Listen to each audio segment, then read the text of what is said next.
It Ain't Easy Being Breezies demonstrated two great lessons about the balance of being too kind and too harsh.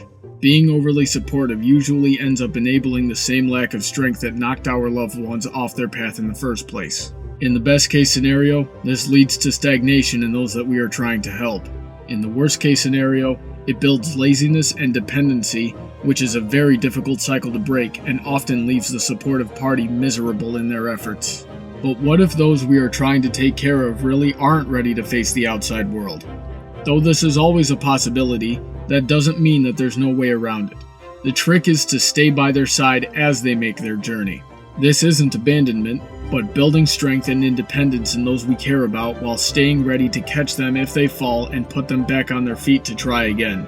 If anything, Fluttershy should have called it pushing them forward instead of pushing them away. For a frame of reference, abandonment would be allowing them to fall and moving on without them, leaving them where they lay even if they are unable to get back up on their own. Fluttershy's kindness blinded her.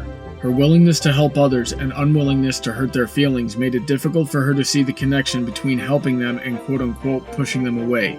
It also blinded her to their unwillingness to move from their comfort zone. It wasn't until Seabreeze pointed out how Fluttershy had to be firm against the bees in order to be kind to her friend that she was able to realize that the same concept could be applied to her friends.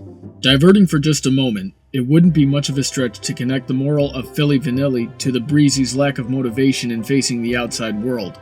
Remember that there are many forms of stage fright, which prevent us from doing what we need to do until we can choose to overcome that fear. The Breezies' laziness is one such further example. The second lesson of the episode demonstrates the opposite extreme of the spectrum. It's never explicitly stated, but Seabreeze appears to be the Breezies' leader. If this is really the case, he should have made the connection that his troops weren't responding to his methods. When dealing with more sensitive subordinates, it's important to be encouraging. Odds are, they're sensitive because they're weaker in one way or another. Be this physical strength, knowledge, motivation, or anything. It's important that those of us who can relate to Seabreeze build up those who are weaker than us by sharing our strength and confidence. Being condescending when it's not absolutely necessary will only worsen the situation. Once Fluttershy and Seabreeze realized all these things, they were able to get the Breezies back home safely.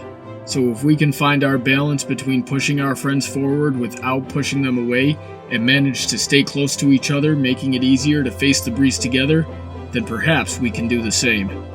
And that's the moral of the story.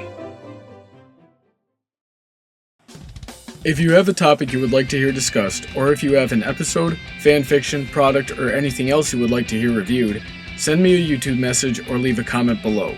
You can also drop comments, questions, topic suggestions, and review suggestions by liking Brawny Debates on Facebook, following on Twitter, or sending an email to bronydebates@yahoo.com. Have a great day, and I look forward to hearing from all of you soon.